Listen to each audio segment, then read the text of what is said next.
What's going on, guys? Today with another video. Hope you guys are having a good day. And in this one, I'm going to be telling you guys how I grew my Instagram from 0 followers to 724,000 in less than a year. So this is my page. Some of you guys know, some of you don't. Focus, please. There we go, Namarama. That's my page. So I'm going to talk a little bit about this page and how I grew it to where it is, how I got the idea, and stuff like that. So let's go ahead and get into it. So it's sort of a funny story of how this account came to be, because over the past couple years I've actually grown social media accounts, Vine, Instagram, and I've been able to learn how to utilize those platforms and how to grow a big following on niche pages. So I just moved to where I am about a year ago, and I started going to this new school, and it's a charter school. And I realized when I went there that there's no cafeteria, there's no lunch, they don't serve any food. So kids are stuck there, they have to bring their own lunch every day. So me and my dad came up with the business idea of starting a catering system where parents are able to purchase a meal online on a web-based system, and then we make connections with suppliers with different restaurants and fast food places and stuff like that to bring in food. And we have a distribution system where it gives the kids the food at their lunchtime. So then all parents have to do is pay for it online, put in what their kid wants, and then we give it to the kid on that specific day. So a lot went into this, different thoughts and ideas. We had a developer working on the website, and then after time we just realized, after analyzing everything, that it honestly just really wasn't worth it. I wasn't in it for the idea for the most of the time, just because I always like doing more online stuff, and I believe that you can make way more money online easier than doing traditional stuff like that, because our profit margins weren't the best if we were to complete that business and keep going with it. And for me, with school and stuff, I just wasn't able to keep up with it, and my dad was super busy. So I didn't really have a good base and motivation towards it. So I did go to a meeting and I made a connection with Chick-fil-A for it, and we did a test run just to see how it would work. And honestly, it just wasn't really worth it for me to how much it would make me, compared to as if I had a drop shipping website or set up any kind of online business. So for that business that I was talking about, I didn't really have a name for it. We couldn't really think of anything. We were trying to put things together like Nom or Eat or stuff like that, like a catchy name that parents would like, the kids would like. And my dad was just testing different names to see, because he's pretty creative. And then a little bit later, he came up with the name Namarama.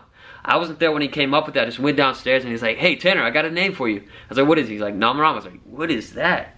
And then he explained to me like Nam, and then the suffix is Arama, so Namarama. And then I was like, "Hey, let's do it. It works." He created a logo for it. So after that business thing didn't work at the school with the food and stuff, I decided, hey, why don't I just start a food page on Instagram, because I know how to grow Instagram pages. So I might as well just make this brand and utilize it and make this brand something big on Instagram. So that's exactly what I did. I launched this account December 22nd, so almost a year coming up.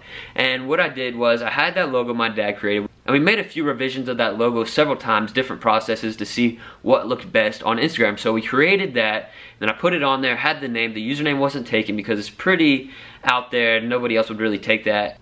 And then we set it up with the description and everything like that. And then I didn't make cooking videos. I wasn't good at cooking, so I didn't know what to do. So what I did was I would make connections with people that posted food videos. So whether it was Twisted Food, BuzzFeed Tasty, or just little known vloggers that make food videos and stuff like that. And then they allow me to repost their content, as long as I credit their channel or their page on Instagram, whatever you want to call it. And then so I was able to repost and have cooking content without actually creating my own content. And I actually tried to create my own cooking content a few times, and honestly it just was way too much time and effort for me, because I wasn't making money off of it. I was just doing it to grow my followers. So about the first week of launching this account, I grew it to 100,000 followers, all organic, all from viral videos. So all I did was post videos. And about this time a year ago was when the viral video kind of thing on Instagram was really blowing up, and niche accounts could really take advantage of it and grow new accounts fast.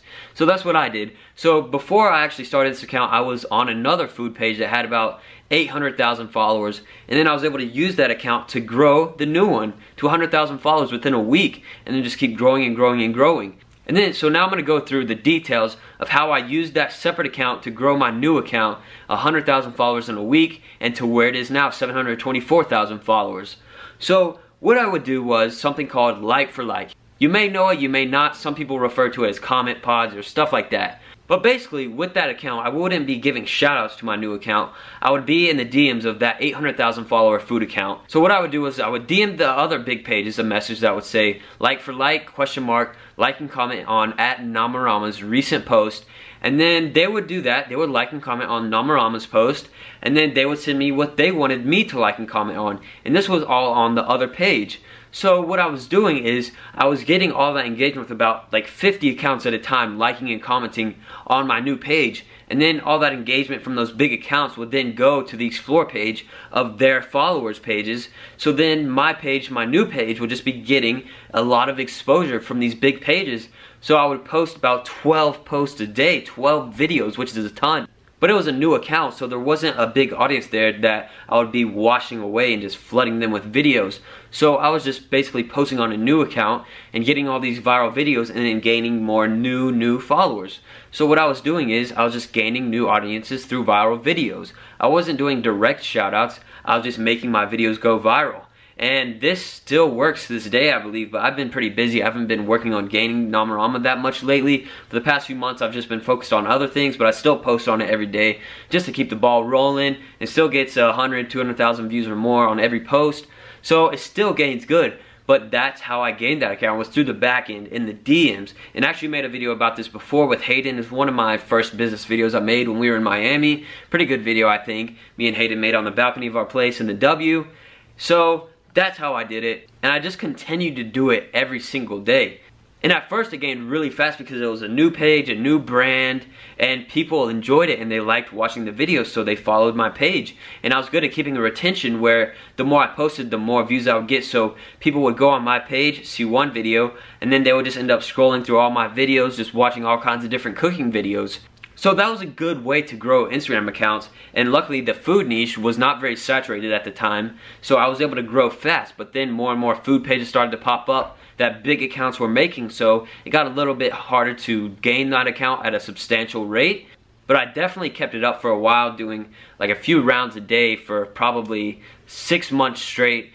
But then I sort of started slacking a little bit, where now videos just go viral by themselves on my page. I don't need to do that back end stuff anymore because I just have a good engagement rate and I'm able to promote them to the right people and get viral videos. So it's something I've enjoyed a lot, and now I have this big account and I'm able to make money off of selling shoutouts on it.